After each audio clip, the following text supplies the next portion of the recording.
Salut à tous, aujourd'hui je vous fais le test d'un sac photo de chez KF qui n'a pas de nom, à part sa référence qui est KF13096.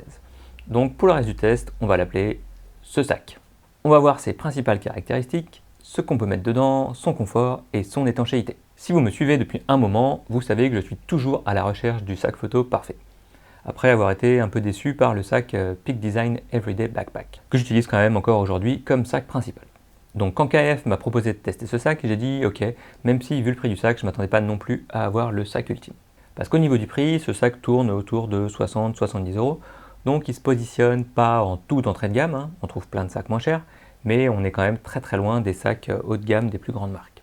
Donc on est entre l'entrée de gamme et le milieu de gamme. Allez, on va voir ce qu'on a pour ce prix-là. KF le positionne comme un sac photo, mais pour moi c'est un sac polyvalent, puisqu'il permet de transporter un peu de matériel photo dans la poche dédiée, mais aussi un PC portable jusqu'à 15 pouces dans la poche derrière, et pas mal d'autres choses dans la poche supérieure, ici. On peut ajuster la capacité de la poche du haut en enroulant ou en déroulant plus ou moins le haut de la poche. Mais la partie tout en haut, contrairement à toutes les autres poches qui sont bien rembourrées, elle n'est pas rembourrée. Donc c'est vraiment juste pour mettre des habits ou des trucs comme ça. D'ailleurs pour moi, on sert de cette poche plus au cas où, pour étendre un peu la capacité du sac en cas de besoin. Mais complètement rempli, ça fait vraiment haut, surtout sur quelqu'un de pas très grand comme moi, on dirait un peu Obélix qui porte un menhir. On va regarder en détail les différentes parties du sac. Donc la poche du bas, c'est vraiment la poche dédiée au matériel photo. On peut l'ouvrir par un côté, c'est le côté gauche quand on a le sac sur le dos. D'habitude, j'utilise plutôt de l'autre côté quand j'ai le choix, donc au début, je buguais un peu quand je devais prendre mon appareil en tournant le sac du mauvais côté. Mais maintenant ça va, je m'y suis fait.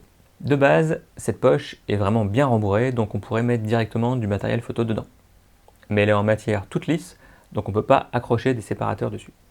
Pour ça, il faut ajouter l'insert qui est fourni avec, et là je vous le dis de brut en blanc, de but en blanc, je vous le dis direct, je ne suis pas vraiment convaincu par cette partie du sac. On a un insert en forme de U, assez rigide, qu'on peut ensuite aménager comme on veut via les 4 séparateurs fournis, de petits et de grands.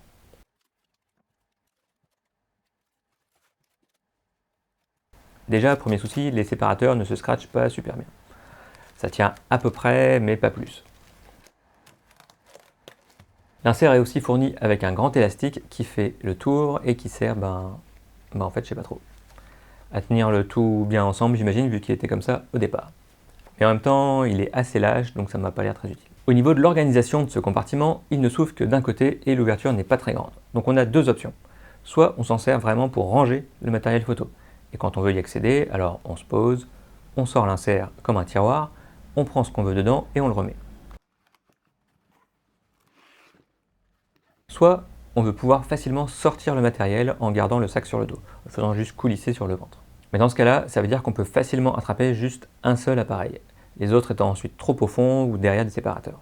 Voilà, c'est ma principale déception concernant ce sac. Contrairement à beaucoup de sacs, pas moyen de faire glisser le sac sur le ventre et d'avoir accès à une grande partie de son matériel avec une grande poche latérale. On ne peut pas l'ouvrir, voir l'appareil photo et plusieurs objectifs et s'en servir pour facilement changer d'objectif. Cela étant dit, le compartiment du bas remplit bien son rôle, protéger le matériel qui se trouve dedans. Le système d'ouverture fonctionne bien, la poche s'ouvre facilement en tirant la poignée qui ouvre d'un coup les deux fermetures en même temps. Du coup, comme ça s'ouvre facilement, j'aurais bien aimé un petit truc pour bloquer ou sécuriser l'ouverture quand même, pour éviter soit une ouverture accidentelle ou un vol à la tire. Mais là, il n'y en a pas. Sur l'ouverture, on trouve des poches pour carte SD et pour des batteries pas trop grosses. Le haut de l'ouverture n'est jamais fermé, mais l'étanchéité, dont on parlera tout à l'heure, est assurée par un petit rabat qui se met au-dessus. Ensuite, la poche principale, donc au-dessus. On a d'abord, côté dos, un emplacement pour ordinateur portable jusqu'à 15-16 pouces. Je pense qu'un petit 17 pouces, ça doit passer, mais j'ai pas pu le tester. La zone principale est elle aussi bien rembourrée, mais ne comporte aucun séparateur. Ça sera plutôt donc pour des accessoires ou du matériel moins fragile. À moins d'ajouter un insert photo de même dimension que celui du bas, en gros, ce qui est tout à fait possible.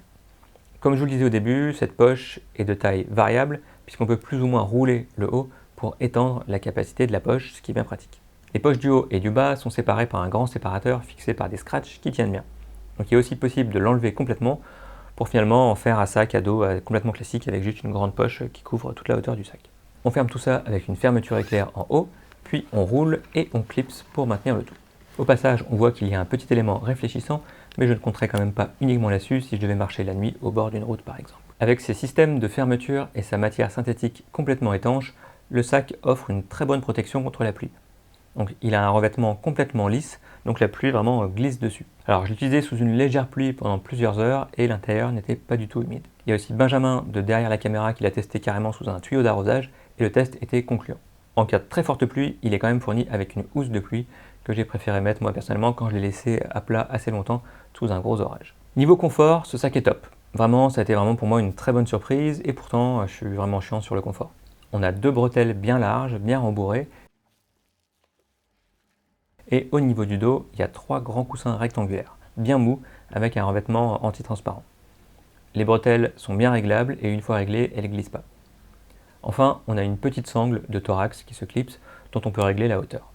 On n'a pas de sangle de ceinture par contre, mais bon, c'est pas non plus un sac de rando. Personnellement, ça m'a pas gêné, je m'en sers très rarement de toute façon des sangles de ceinture. Sur chaque bretelle, on trouve un petit anneau qui permet d'accrocher des trucs, par exemple de sécuriser un appareil si vous utilisez un système comme le Capture Clip de Peak Design. J'ai testé, il peut bien s'adapter sans difficulté aux bretelles de ce sac. Sur le dos, on a aussi une sangle pour attacher fermement le sac sur la poignée d'une valise. Enfin, pour finir le tour du sac, on a une grande poche latérale pour mettre un petit trépied, sécurisé par une sangle, ou une grande bouteille d'eau ou ce genre de choses.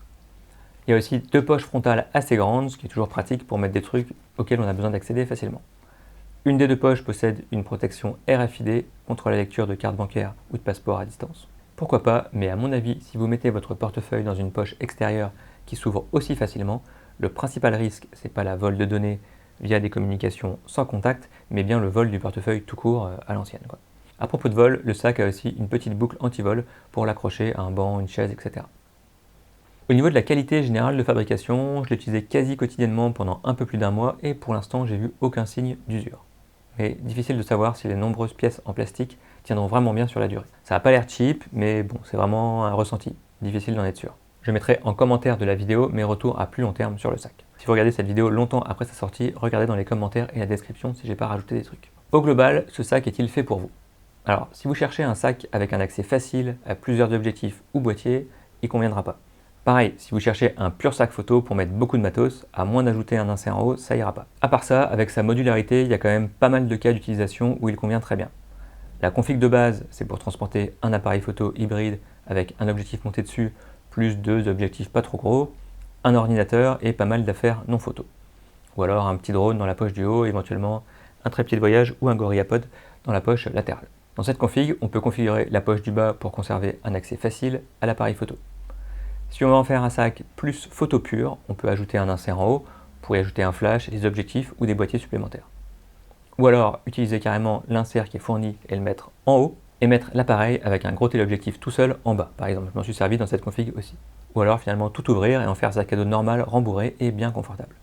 Bref, ce qui est sympa avec ce sac, c'est qu'il est franchement assez polyvalent. Je vous mets des liens dans la description pour toutes les infos sur ce sac qui n'a pas de nom, où l'acheter le moins cher et aussi des tests d'autres sacs photos si la question vous intéresse. Si cette vidéo vous a plu, n'oubliez pas de liker, de vous abonner et de partager avec vos amis à la recherche de sacs photos.